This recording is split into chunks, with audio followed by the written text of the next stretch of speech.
ভালোবাসার মানুষের জন্য ভালোবেসে রান্না। আমি আমার পরিবারের জন্য সবসময় এরকম ভালোবেসে রান্না করে থাকি আর সেগুলোই আপনাদের মাঝে শেয়ার করি। আসসালামু আলাইকুম বন্ধুরা, কেমন আছেন আপনারা সবাই? আশা করছি সবাই অনেক বেশি ভালো আছেন। সবাইকে আবারও একবার আমন্ত্রণ করছি RSR লাইফস্টাইলের আরেকটি নতুন ভিডিও দেখার জন্য। তবে আজকে আমি এই বিস্কুট রেসিপিটা আপনাদের সঙ্গে শেয়ার করছি না। ঘরে বিস্কুট তৈরি করেছিলাম, খুব ভালো হয়েছিল, তাই একটু দেখিয়ে দিলাম। আজকে আমি উত্তরবঙ্গের বিখ্যাত একটা রেসিপি শেয়ার করছি, সেটা হলো ডিম দিয়ে আলু ঘাটি। সেই আলু ঘাটিটা আমি রাইস কুকারে খুব সহজে আপনাদের তৈরি করে দেখাবো। রাইস কুকারে যত সুন্দর রান্না করা যায় সেটা আপনাদের মাঝে শেয়ার করছি। আমি এখানে কিছুটা পেঁয়াজ কুচির মধ্যে লবণ, হলুদ, মরিচ দিয়ে মেখে নিয়েছি। এখন আমি এখানে 6টা ডিম ভেঙে দিব। আমি একটু বেশি পরিমাণেই এই আলু ঘাটিটা রান্না করছি, খেতে কিন্তু ভালো লাগে। এটা আপনারা গোটা ডিম দিয়েও তৈরি করতে পারবেন, সেটাও কিন্তু খেতে ভালো লাগে। কিন্তু আমার মেয়ে ডিম সেদ্ধ করে রান্না করলে খেতে চায় না, ভেজে রান্না করলে সে হয়তোবা একটু খেতে পারে, তার জন্যই আমি ডিমটা ভেজে রান্না করছি। ডিম দিয়ে ভালোভাবে মেখে নিয়েছি পেঁয়াজের সঙ্গে।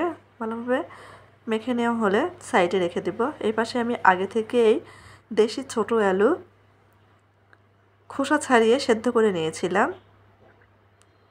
এই আলু ঘাটিটা কিন্তু দেশি আলু দিয়ে রান্না করলেই বেশি ভালো লাগে, খেতে বেশি মজার হয়। এখন আলুটা আমি হাত দিয়ে একটু ভেঙে নিচ্ছি, মানে ম্যাশ করে নিচ্ছি। একেবারে মিহি করে ম্যাশ করব না। ম্যাশ করা হলে অল্প অল্প করে পানি দিয়ে আমি মেখে নিব। যেহেতু আজকে আমি রাইস কুকারে এই আলু ঘাটিটা রান্না করব, সেজন্য আমি এখানে কিছু মশলা দিয়ে আলুটা মেখে নিচ্ছি। এখানে আমি 1.5 টেবিল চামচ গুঁড়া মরিচ, 1 চামচ হলুদ, স্বাদ মতো লবণ, হাফ চামচ ভাজা জিরার গুঁড়া দিয়ে দিব। নেড়ে চেড়ে মিশিয়ে নিচ্ছি। মেশানো হয়ে গেছে, সাইডে রেখে দিব। চুলার উপর ফ্রাই প্যান বসে দিয়েছি, সামান্য পরিমাণ তেল দিয়েছি। তেল গরম হয়ে আসলে ডিমগুলো আমি ভেজে নিব। ফ্রাই প্যানটা একটু পিচ্ছিল হয়ে আছে, সেজন্য ডিমটা এভাবে জড়িয়ে আসছে।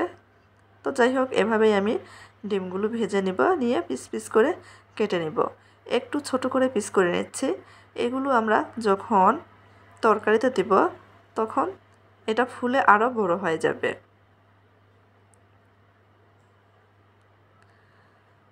ডিম ভেজে নিতে নিতে আপু ভাইদের উদ্দেশ্যে কিছু কথা বলছি। আমার এটা নতুন চ্যানেল, যদি আপনাদের আমার ভিডিওটা একটু ভালো লেগে থাকে তাহলে সবার কাছে অনুরোধ থাকলো, দয়া করে সবাই আমাকে একটু সাপোর্ট করবেন। একটা লাইক দিয়ে পুরো ভিডিওটা দেখে নেবেন আর আমার চ্যানেলটিকে সাবস্ক্রাইব করে চ্যানেলের পাশেই থাকবেন। আমি ডিমগুলো ভেজে নিয়েছি। এইদিকে আমি রাইস কুকারের মধ্যে তেল দিয়ে দিচ্ছি পরিমাণ মতো। আমি যে কোনো রান্নার ক্ষেত্রে কিন্তু কম তেল মশলা ব্যবহার করার চেষ্টা করি। তেলটা একটু গরম হয়ে আসলেই 2টা পেঁয়াজ কুচি, ছোটো সাইজের দেশি পেঁয়াজ কুচি আর 5 থেকে 6টা কাঁচামরিচ ফালি দিয়ে দিব। কিছুক্ষণ ভেজে নিব। পেঁয়াজ মরিচটা একটু নরম হয়ে আসলে হাফ চামচ গোটা জিরা দিয়ে দিচ্ছি। এতে গন্ধটা ভালো আসবে, এতে করে গন্ধটা ভালো আসবে। জিরাটা কিছুক্ষণ ভেজে নিয়েছি। ভাজা হয়ে গেলে এখানে 1 চামচ মতো আদা রসুন বাটা দিয়েছি। নেড়ে চেড়ে মিশিয়ে নিব। মিশানো হলে গরম মশলা ব্যবহার করছি।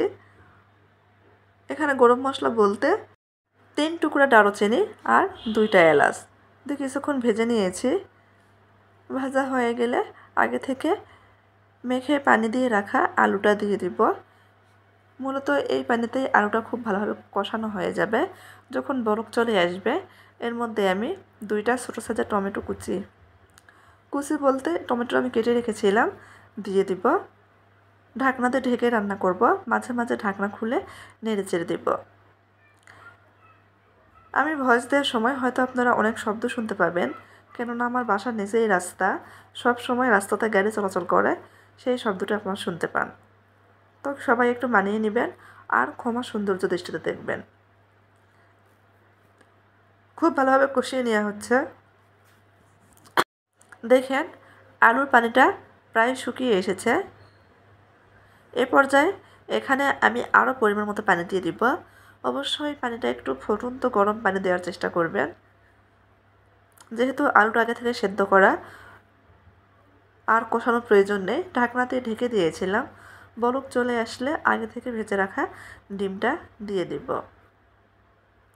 আবারও ঢাকনা দিয়ে ঢেকে দিয়েছি। কিছুক্ষণ জাল করে নেব। দেখেন খুব ভালোভাবে বলক চলে এসেছে। আমি আরও 2 মিনিট মতো জাল করে নেব। এভাবে একবার উত্তরবঙ্গের বিখ্যাত এই রান্নাটা খেয়ে দেখতে পারেন, রান্না করে খেয়ে দেখতে পারেন। আশা করছি খুব ভালো লাগবে। এই রান্নাটাতে শুধু ডিম দিয়ে করা যায় তা না, মাংস দিয়ে, মাছের মাথা দিয়েও করে নিতে পারবেন। রান্না হয়ে গেছে, চুলা বন্ধ করে দিয়েছি।